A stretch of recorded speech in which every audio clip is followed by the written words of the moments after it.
Welcome to the Mile High Podcast. Dr. Daniel Knowles, broadcasting from an altitude of 5,280 feet, Mile High territory. We anticipate you being in September of 2024 for Mile High 12.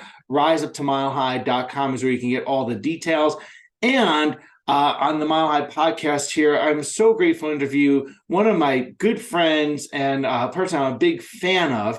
And before I introduce him, I want to encourage you, please hit subscribe wherever you are watching or listening, whether it be in the Mile High app, which I hope you have downloaded, or in YouTube or Spotify. Make sure you hit subscribe so you never miss any Mile High tick. And that will also help you make sure you don't miss any Mile High Live, such as this coming September. Now, so grateful to introduce the current president of Sherman College of Chiropractic, my alma mater, sixth president of Sherman College.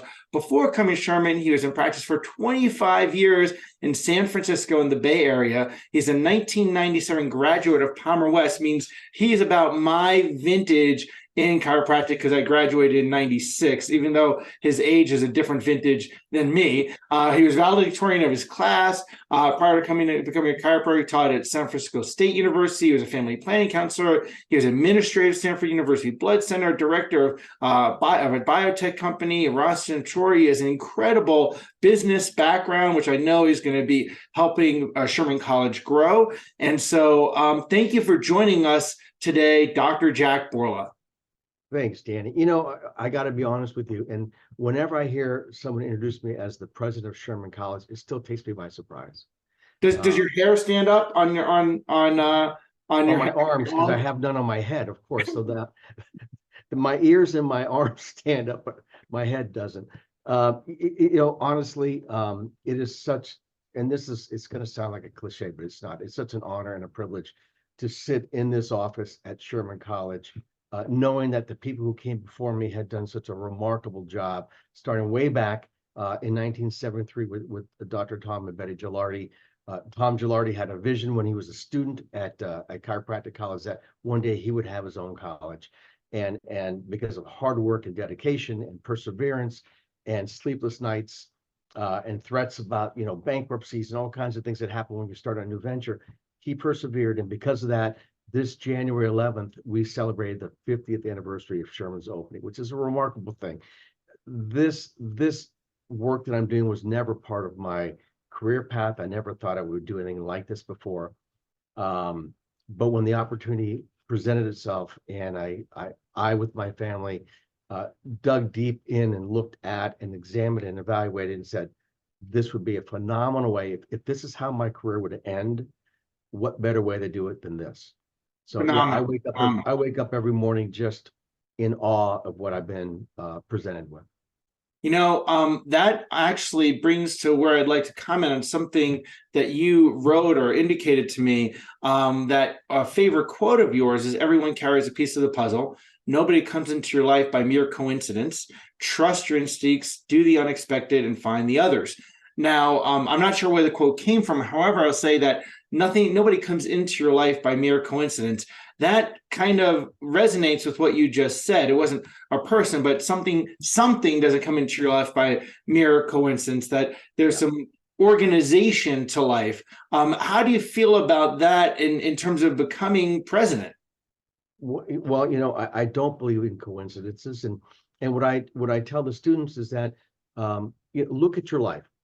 No matter how old you are, look at your life and ask yourself, why are you where you are? And the reason you are where you are is because of the decisions that you've made and the people who have come along your path. And when you do a critical evaluation of your life, I do this every night. I call this my personal inventory. So before I go to bed at night, I ask myself, what did I do well? And what did I do that wasn't so well? And then I vow to myself to fix those things which I didn't do well. But when you do this evaluation of your life, you realize that everybody whose path you have crossed has had some effect on the person that you become. And that quote, by the way, came from Dr. Timothy Leary. Dr. Timothy Leary led the counterculture revolution in the 1960s. He was a Harvard psychologist who advocated the use of LSD to expand your mind. And I don't do that. I don't think we should be using LSD to expand our mind. I think a good bourbon is not a bad idea. but when you use LSD. But what he wanted is he wanted people to dig deep in and see what their life potential was. And so he had this quote, and that quote is actually a small portion of a much longer quote. And the way I was introduced to this quote is quite interesting, Danny. I spent some time in an administrative job at a chiropractic college on the West Coast. And during that time, I became very close friends with two phenomenal human beings, Dr. Monique Andrews and Dr. Tamara McIntyre.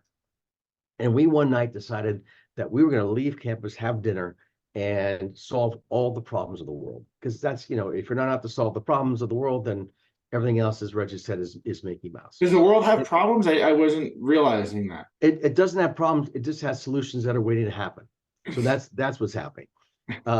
So we ended up in this restaurant in Hayward, California, and we were in the presence of Danny. When you meet someone who just has that energy about them, they have a glow, they have an aura that tells you they're different. Well, the hostess at this particular restaurant was that person. So we went into the restaurant. It was about 5:30, so it was very, very quiet. No one had really yet come out to eat, and so she sat us and she took our drink order. And as we're waiting for our drinks to happen, she served food to the only other table that was in the restaurant at the time. And when she walked by, I noticed that she had a tattoo of writing on her shoulder. And when she approached us, I stopped her. I said, listen, I noticed you have a tattoo with writing on your shoulder. Please, what does it say? And she said, everyone carries a piece of the puzzle. Nobody comes into your life by mere coincidence. Trust your instincts, do the unexpected. And I thought, my God, that's a fabulous thing to say. I said, who said that? She says, my grandfather. And I said, well, how nice that you would have your grandfather's quote on your shoulder. I said, is your grandfather somebody famous? And she says, well, kind of. I said, who's your grandfather? And she says, Dr. Timothy Leary. Oh. And I said, Dr. Timothy Leary from the Counterculture Revolution? She says, yes. I said, that's amazing. So when she left, I said, the first thing I said, that's a bunch of hogwash. So I Googled it. And sure enough, that was the quote. What she did not have were the last three words, which is find the others. And I believe that one of our tasks in life is to find the others, those with whom we're supposed to be, those with whom we're supposed to share ideas, share our lives, share our perspectives, and grow with. And so that has been my mission, Danny, since I met her in, I think, 2017 or 18. And so for the last 5 or 6 years, I've been on this quest to always put myself in a position of finding the others. So that's what the quote. In fact, hang on one second. I love the quote so much that I had a bunch of t-shirts made up. I formed a group called #TheOthers. And on the back of the t-shirt is a quote, the entire quote, which I'll send to you in a size large. So you'll have that in the mail. I'll give one for you, one for Rochelle. I love receiving gifts in the mail. I do too. And I love t-shirts. My t-shirt collection has gotten to be out of control, but I love it. Anyway, to get back on track. What's one of the top t-shirts you have? I think I have every single Mile High t-shirt. The problem I have, Danny, is that I've worn them so much that they're wearing out. I'll have to get you more. Yeah, and the one that I really love was that kind of off red colored one that everybody thought, oh, that's an ugly color. It's my favorite one. It's soft. It looks beautiful, and I need another one in size handsome. Well, that is the best size. That's the only size I wear. Of course, I knew that. Anyway, so going back to that quote. That quote has been what drives me. I came from a scientific background. I came from many years in biotechnology, and I saw everything about technology is black and white. What does the data support? And based on what the data supports, you draw your conclusions. So I was always living within the probabilities instead of the possibilities of life. And it wasn't until I got into chiropractic college, which kind of changed my mindset from probabilities to possibilities, because I'd rather live within the possibilities. It leads for a much more exciting life than the probabilities. Probabilities is kind of ho-hum boring. And so I never really had a life philosophy until I got to chiropractic college and I started thinking about things more differently. And then when I came across this quote, I said, that's it. That's how I have to live my life. My life is going to be trusting that the universe is going to set up the scenarios for me to be in the right place at the right time, meeting the right people for the right reasons, and then doing the right thing. Sounds like a good plan to me. I think so. I hope so. Yeah. Yeah. So the Sherman thing was never on my radar. I will tell you how it kind of came about, somewhat. Last year, so my wife and I made the decision I was going to retire from chiropractic after 25 years, on the table, seeing, lots and lots of people for many, many years. And so we bought a house in Idaho on a lake Ah. because she wanted to have a lake home. And so because of her work, she could work remotely. And because I was going to retire, so we bought this house with a dock, and I was going to sell the dock, Danny, all day long as it wasn't freezing, and watch the fish swim by. And then, what old Jewish people do is they tend to write books. So I was probably going to write a book or two about something, and that was my goal. And then I got a call from a dear friend of mine who said, Grant Dennis, who I think you know, and Grant said, "Hey, Sherman is looking for a new president." I said, "Well, that's awesome." And he said, "Yeah, I nominated you." And I said, "Dude, I thought we were friends. What gives you?" I just, he and I worked together for several years at the IFCO, and he thought that I should throw my hat in, and so I did. Mhm. And what a great thing that was. So I in part owe where I am right now to Grant for having done that nomination. It was very kind, and then the support of so many people once I decided I was going to do it, was overwhelming. Mhm. And the process was not simple. Mhm. The Sherman folks put you through. They want to make sure that you were solid and you're I've qualified. been part of that process. I understand that. I know, you're a former board of trustee, and actually, and your wife is a current board of trustee, and so she was part of that interview process. And I thank her for her contributions. So they presented a lot of people. There was a lot of great candidates, and any one of them probably would have done a great job. But I'm just grateful that I'm here now doing what I'm doing. I agree. I agree. Now let me. You also live on the Sherman campus I with your do. family. I do. What's that transition to living in on not just Spartanburg, but also living on campus like? I can't imagine not living on campus uh, to do this job. This job is, honest to God, and again, I don't want to sound like, it's trite, but I wake up in the morning and I'm excited to get to school. And when I can either walk or drive a minute and a half to get Like to as school. excited as a schoolboy. Yeah, I totally, you know what? And when I, in the morning, I open up our blinds and I can look right at the camp. During this time of year where the trees have lost all their leaves, I can now see the campus fully. So I open my blinds and I look out and I see the parking lot begin to fill up with the students' cars and the faculty's cars and the employees' cars. And I get excited and I want to get there. And so, I shower every day, Danny. I don't know if you knew this, but I do shower every day. And it's an I'm important glad. part. Yeah, it's an important part of my It life. helps the hallway talks. A lot. It allows the hallway talks. So, but I get to school and it's just such a blessing to come onto this campus. This camp, and I've been to other campuses before, and all campuses have their attributes, but there's something about the Sherman campus. There's a vibe here that is so not like any other place I've ever been. And the vibe is one of positivity. It's one of collaborations. We don't have competition on this campus. We have collaborations. We encourage everybody to work together and lift each other up. And that goes for that staff, the faculty, the students, the administration. We all work together because we have one goal in mind, and that is to make sure that the mission of Sherman College is achieved. And our mission, Danny, and I know you know this because of your work with the Board of Trustees, but our mission is to educate and prepare students to become doctors of chiropractic. We're focused on the objective analysis and the specific correction of vertebral subluxation, and not because of any therapeutic or symptomatic relief. It's because we know that a system, we humans, when we operate with a clear nerve system, we are able to experience life to its fullest, and that's what we want to do. We're not, and I'm beginning to really specify and change the language that we have on campus. And the language that I have is that we provide care, we don't treat, we don't cure, we don't fix, we don't heal, we're not even in the health business. What we're in is we're in the life experience business. And when we can clear one's vertebral subluxations and they have a better approach to life, then health might be a byproduct of that. But our goal is not to be in the health business, because if we are in the health business, then our brain automatically goes back to, well, if you're seeking help, then you must be diseased. And that's not the case. Sometimes we're operating, but we're not operating fully. It doesn't mean that we're diseased. We're just not we're not just experiencing optimum life potential. And so, like the area where when you were a student here at Sherman, where you were seeing your outpatients and even your student patients, that was called the health center.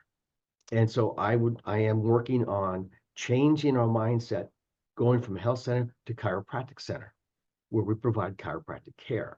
And so I'm even want to go through the curriculum, and wherever we see the word health, I would like to substitute either the word function or life, because it's a more appropriate description of what we do as chiropractors. Mm-hmm. Mm-hmm. And Well, Danny, I was honored to be part of writing that mission statement. yeah, and there are a couple typos because of you, but we fixed those, so it's all good. Oh boy, I see where this podcast is going. Oh So yes. that being said, okay, I asking some questions, which is to direct us here a little bit, and keep it fun at the same time. So being someone did you, I don't know this answer, did you ever visit Sherman College before the new construction? Oh yeah, yeah. Okay. I spoke, I think it was in 2014 at a lyceum. Okay. And when I got here, Danny, I saw a school that looked like Army barracks. And I believe that you and I were together at the fountain in the little patio area. Mm-hmm. And we talked about what the school could be like if we modernized it. And if Right. we really began to bring resources to the school. And I think that was in 2014. It might have been 2015. Yeah, yes, I remember it. And also glad to be part of that. As you know, my son is now visiting Sherman. He's going to be going to Sherman College, moving there to start school. He just actually received his acceptance letter, but he had only visited Sherman in the old facilities that he remembered as a teen. As he took him along to Sherman Lyceum. It may have been that particular year that you just talked about. That's why it came up in my memory. It probably was. And he went back to visit as thinking, would this be a career move? And he saw the new facilities, and he just was in awe. So, it was the old facilities where obviously I went because I'm that old. But what Dr. Cordero did with that project, and obviously the board of trustees, just brings it into a new level of excellence. I mean, it was always excellence, but it brought that into a new level. Yeah, I think academically, this college has always been extremely strong. We have a foundation in philosophy, we have a foundation in science, we have a foundation in art, and now we're bringing the foundation of business to the curriculum because it's important that our graduates leave here with an idea of how to run a chiropractic office. But I think that the content that has been here has always been first class, and what we didn't have necessarily is the facilities in which to expand. And now, as you know, we redid the Scallon building, which is where you spent most of your time. We have the new Gilardi Student Center, which is a beautiful building that could house about 800 people. We also have our bookstore, our library, and cafeteria and study areas there. And it's a place to congregate. But the campus now, if you look at it from a landscape perspective, it's inviting. When people come here, the first thing they say is, "Oh my God, this is so beautiful. We didn't even know it was here." And these are our neighbors who are close by. What I've done, Danny, is over the course, I just celebrated my first year here. December 1st was my 1 year Oh, anniversary. wow. Congratulations. Yeah, thank you. And I'm still here, which is a great thing. It's either means that things are going well or no one's paying attention, or maybe a combination of two. But one of the things that I've sought out to do is to reach out to there are 7 colleges and universities in Spartanburg County alone. Mm-hmm. And so what I've done is we have as a team visited these other colleges to establish relationships. And in so doing, we now have heightened our presence, and we're now at the forefront of their thoughts. One of the colleges is USC Upstate, not far from here. And I've been blessed to have a really nice relationship with their chancellor. And he is excited about our program, and he wants us to do all kinds of things, including, get this, Danny, he wants us to do a What is Chiropractic class Mhm. for his Ah, students, which is an awesome thing, right? And this right. class is going to allow us to on a weekly basis introduce what chiropractic is, what it isn't, what it does not, to students at a language that they're going to understand, and hopefully entice them to consider us as a future profession. Upstate they have a record of 100% of their students who apply to medical school get in, Oh, wow. which is awesome. They have a big nursing program. Most recently, they've really grown in terms of cybersecurity because that's such a hot topic. But a lot of these students are looking for a place to become a professional, and chiropractic is now one of the things that they are presented with as an option, and they're liking it. Wow, I love it. I love it. Yeah. And that's actually a good, people can listen to this and read between the lines. That is a great strategy for you in success in practice is go make Yeah. relationships with people right next door, businesses, nonprofit organizations. Smart thing to do because you want to be part of your community. Now, asking that next question there, how do you feel the DCs in the field in the DC community around the world best support the schools? Um, well, one of the things is that we'll find there's a small percentage of DCs who do support their schools. And so it's something that unless we're made aware of, we don't think about on a regular basis, everyday basis. But as Tom Gilardi says, if you don't support your schools, which is the foundation of the profession, then you're actually participating in the demise of your profession. Mm-hmm. And so, Tom is one of my heroes of all time. Whenever I have a chance to be with him, I do. Yesterday was such a time. We had lunch together. We spent a good couple of hours just talking about life and chiropractic and what it was like for him. But if we don't solicit the help of our graduates, and you don't have to you don't have to support the school you graduate from. Mm-hmm. You don't have to. What you should do is you should support the school and those things that align themselves with your ideals and your interests and what your perceptions are. Mm-hmm. And so for me, I've been a supporter of Sherman College now for, I think, 13 years. I didn't go here, but I knew what they stood for. I knew what they wanted to do. And because of Edwin Cordero, primarily, I became a regent. And Mm-hmm. I knew Edwin and Neil Cohen way before they ever thought about getting into education. And so we had a relationship, and I trusted them, and I knew that they stood for the things that we stood for, which is pure, unadulterated, unsullied chiropractic. And because of that, I started to support the school. Because of that, I had more ties with the school, and so I was asked to speak at a few lyceums and do podcasts and do interviews, and because of my strong support of Sherman College. By the Mm-hmm. way, never thinking in my wildest dreams that I would end up here as its president. But we have an obligation. We graduates have an obligation to do a couple things. One is to financially support the schools that align themselves with our beliefs and our knowledge. And the second thing is we have to have this conviction to replace ourselves. Mm-hmm. At some point, we're going to stop practicing.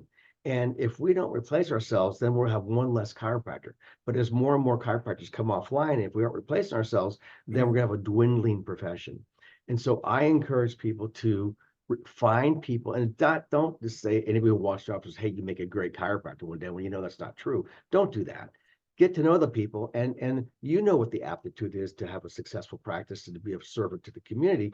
Identify those people and then encourage them. The way you do that is by you share information about the particular college. And I hope in most cases that's going to be Sherman College, because I do believe that we have, because of our history, the best handle on the purest form of chiropractic there is. And again, I hate to even have any adjectives in front of the word chiropractic.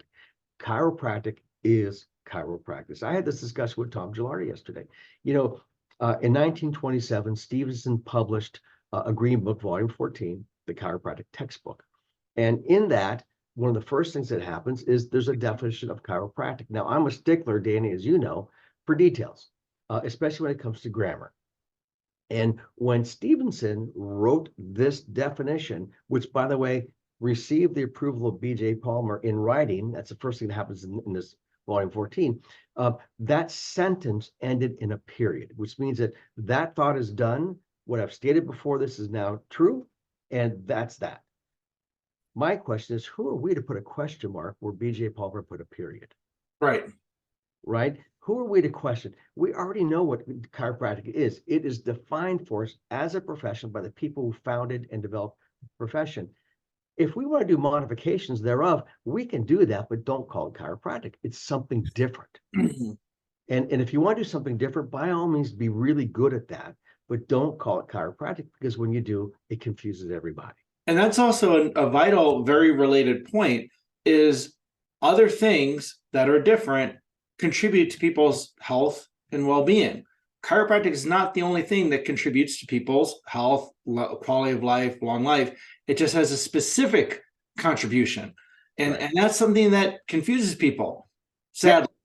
Yeah, it does. And unfortunately, what we do is we chiropractors are so passionate and so desirous of making sure that our people are well cared for, that we think we have to be a one-stop shop and be everything for everybody, and we can't. What I talked to Tom about yesterday, and Dr. Christine Theodosis was sitting with us, is we have to honor the specialty that we are. Everybody's a specialist these days. If you were having a problem with your kidneys, you wouldn't go to an orthopedist.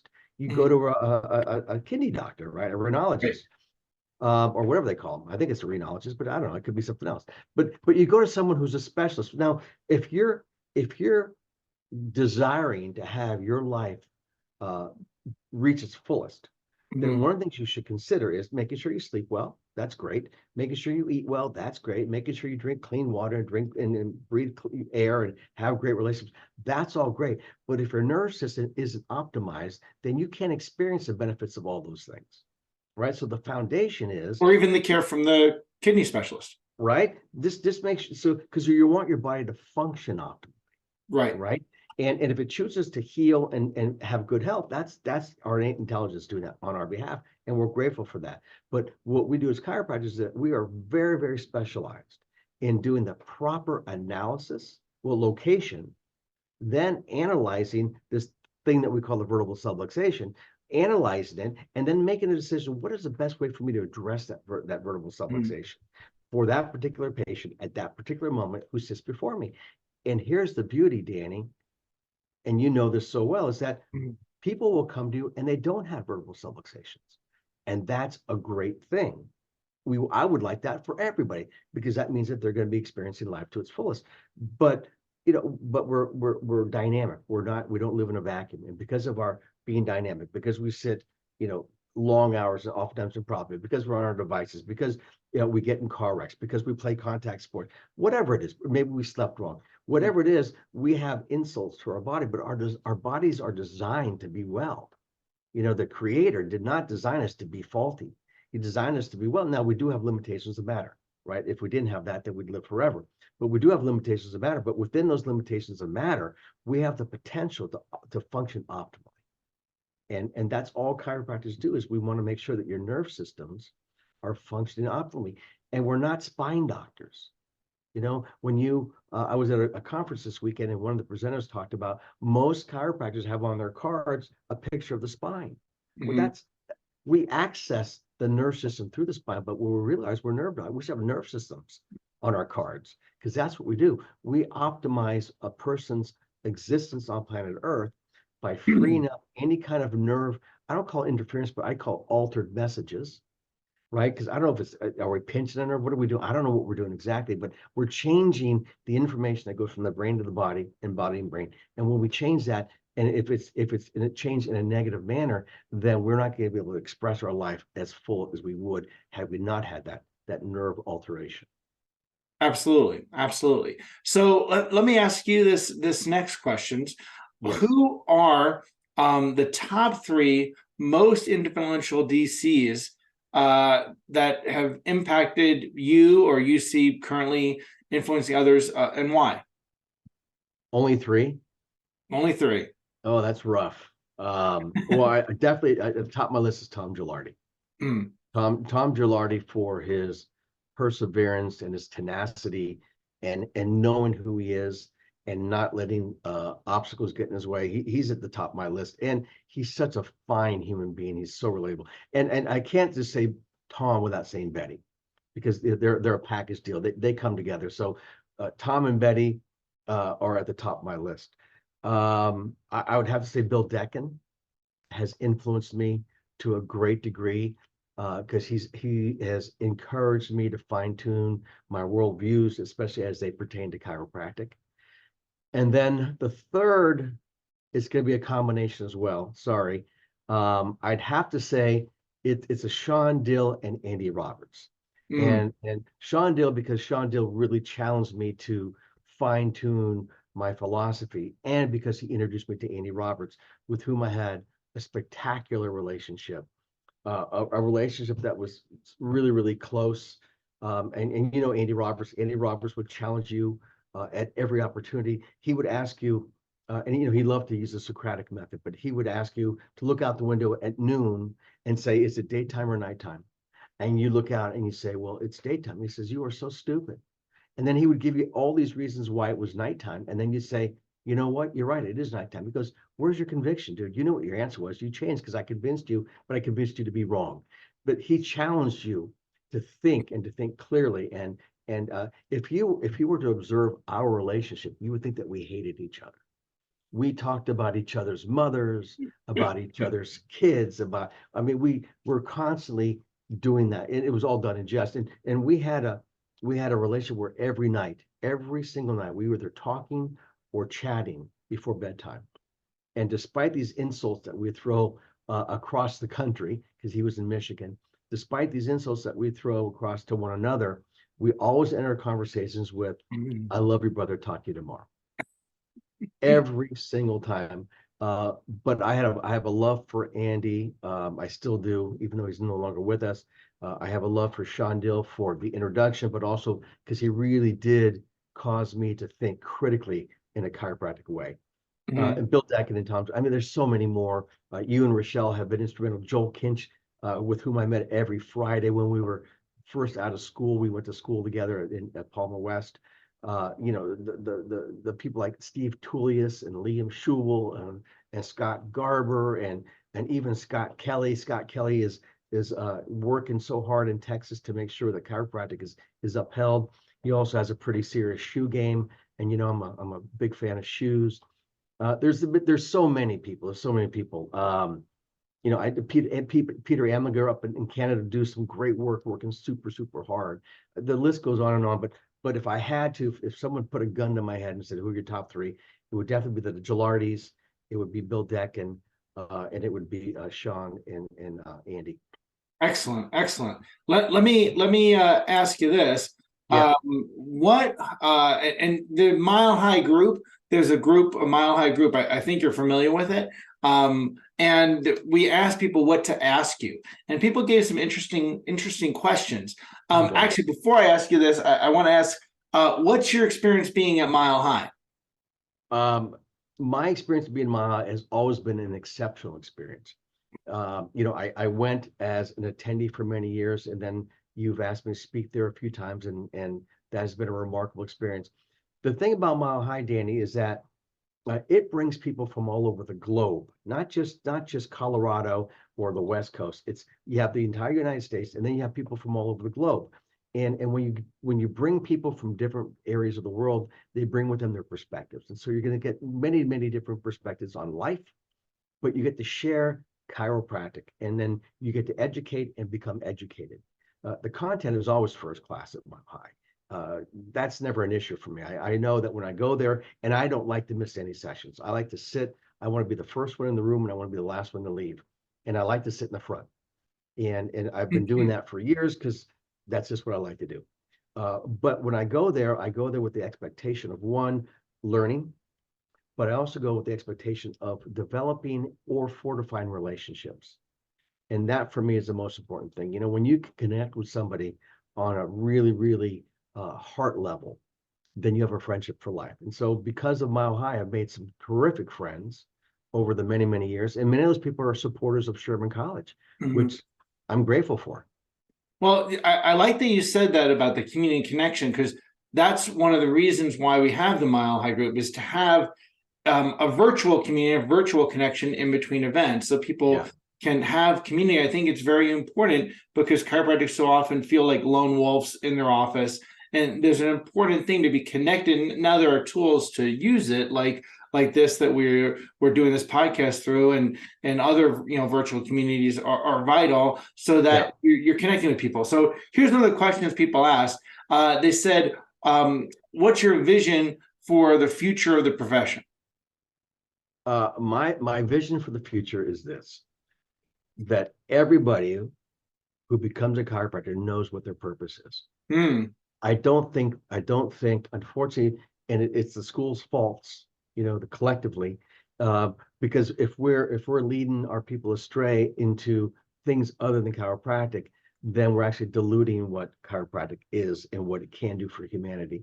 If you study our philosophy, if you read our green books, and I encourage everybody to do so, I prefer you do it in groups though, because I know that reading it by yourself is really tough, which is why Sean Dill and I became such close friends, because we started a discussion group, a philosophy discussion group. But if you look at Stevenson's textbook, it's divided into freshman, sophomore, junior, and senior texts, and within each there are articles.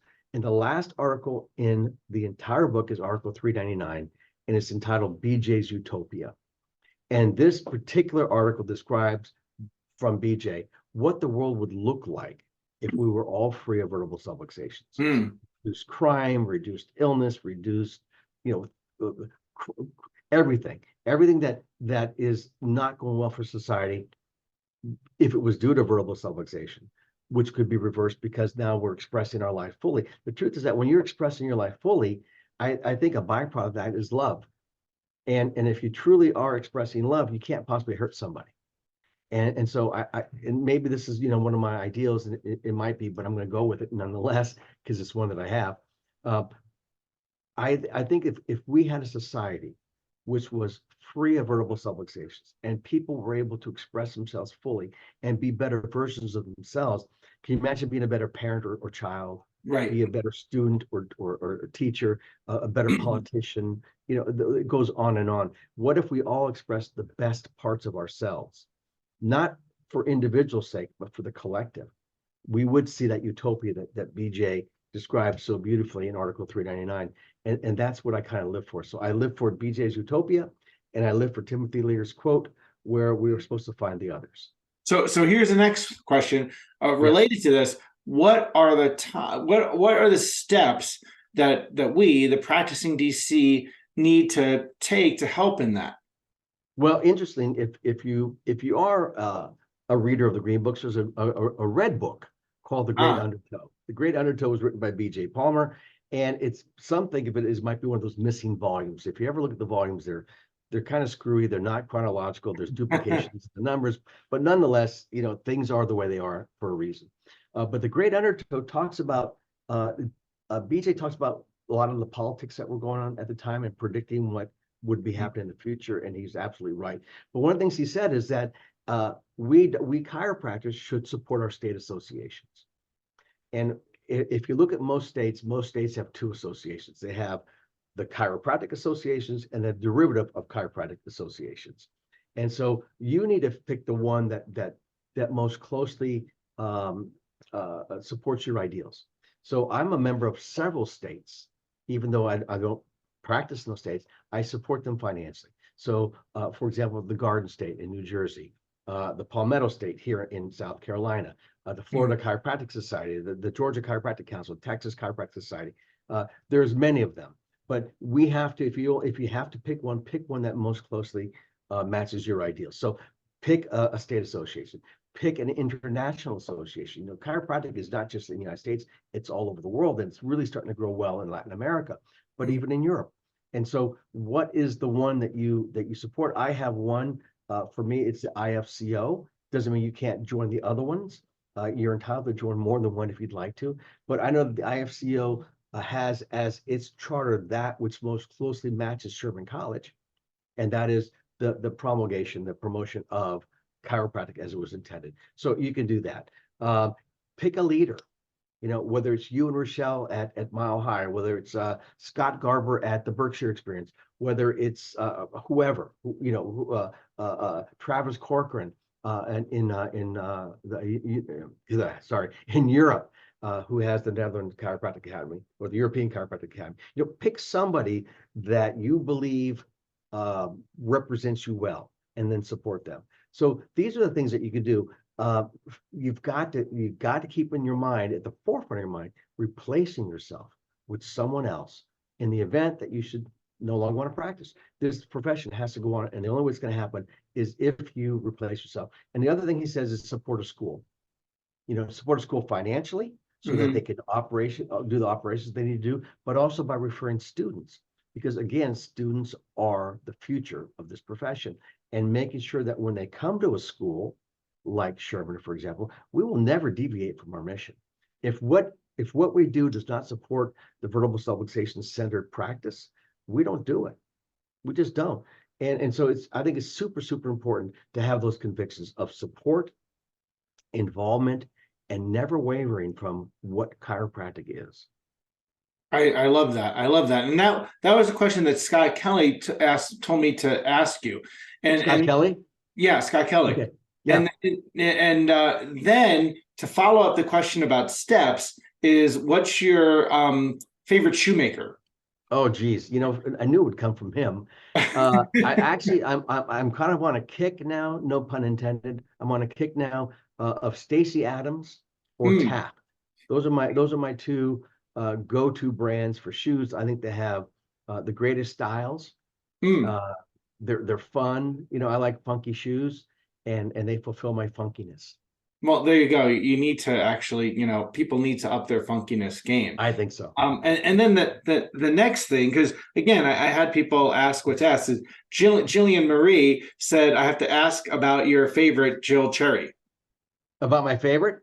Yeah, just about your favorite person, Jill Cherry. To just ask about that. Well, Jill Cherry is one of my favorite persons. Her husband's not a bad guy either. I've had the opportunity on a number of occasions to hang out with Jill, and the nice thing about her is that she's absolutely real. She's as sweet as can be. She's super generous. She understands what our mission is. And if you asked her, if you held a gun against her head, she would have to say that I'm one of her most handsome friends. I would imagine she'd say that without holding a gun up to her head. No, I think it would take a gun, Danny. And then the last but not least, Scott Little said, what hope do you offer for the little guy who's 5'5"? Scott Little might be 5'5" in stature, but he's a giant in my eyes. There you go. Scott Little is one of the kindest, most sincere people you'll ever meet.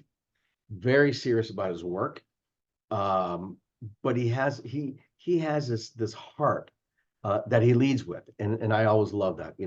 He's a kind, sensitive, sincere person who engages with you, and when he does, it's 100%. He's not distracted by anything else. You'll see. And that's an important thing to actually wrap up with is, chiropractors tend to think we're the little guy, like, what can we really do? We're just sitting here. We're one person. There's we're, as chiropractors, you and I know this, Sherman, we're not anti-medicine. So I'm not meaning this. Well, like, however we might feel as a chiropractor, there's, big pharma, there's the AMA, there's all these things that are so huge. There's, the FDA and political, politics around all that. What can us, the little guy, really do? We're one person, in this one little office in our town, and people are inundated by other kinds of commercials and, saying different things about health and well-being and where that comes from. What can we as the little guy really do? I think if you embrace and have reverence for the type of work that we do, understand the results that can come because of what we do, you'll no longer consider yourself little. We hear about big pharma. What about the bigness of the fellow within? Right. What about the bigness? Right. So it's a mindset. You can think small and become small and stay small, or you can say, what, the human potential is limitless. It's an unlimited potential. Let's live within that realm rather than neck pain, back pain, and sciatica. Not that there's anything wrong with addressing those things, but we're way bigger than that. If we have this ideal of Article 399 BJ's Utopia, if we truly believe in that, and I don't believe in that, I know in that. So there's different believing and knowing. I know that a society free of verbal subluxation is a society which can reach a utopia. If we had that as our ideal, as our goal, and we woke up every morning with that as that's what I'm doing today, there is no smallness in that. There's only bigness. And so it's a mindset, Danny, and that's an individual thing. I could hit you over the head all day long with the words, but until you actually take them into your DNA, and we do that epigenetic thing where we allow the preferred environment to affect our gene expression. Once we do that, then I think we can begin to experience a utopia. I love it. I love it. Well, I know you're a busy guy as the president of Sherman, and I really appreciate you taking the time to be on the podcast today and sharing. And I want to encourage people to support Sherman by sending a student, by sending donations, by attending Lyceum. I put it in my calendar. One of the first things I put on the calendar, of course, alongside with Mile High. And I want to thank you for taking the time for attending Mile High each year, and also the Sherman faculty and administrators that come. I really want to thank you for being of service, to the profession in so many ways. So thank you so much. You're welcome. Danny, you don't have to thank me because it's what I do. You don't have to be thanked for that. It's like Irene Gold once said, you don't have to give me an award because what I do is like breathing, right? Don't give me an award for breathing. This is what I do. Well, this is what we do. When you know so deeply in your soul that the work that you're doing is important because it has an effect on society and a positive effect at that, how could you not want to wake up every morning eager to get to where you're going to go, whether it's your office or the campus or whatever you do, because your work has an effect and a positive one on society. Excellent. Well, and again, I appreciate it. People are going to love this particular episode for sure, especially people that love Jack Bourla, and there's many.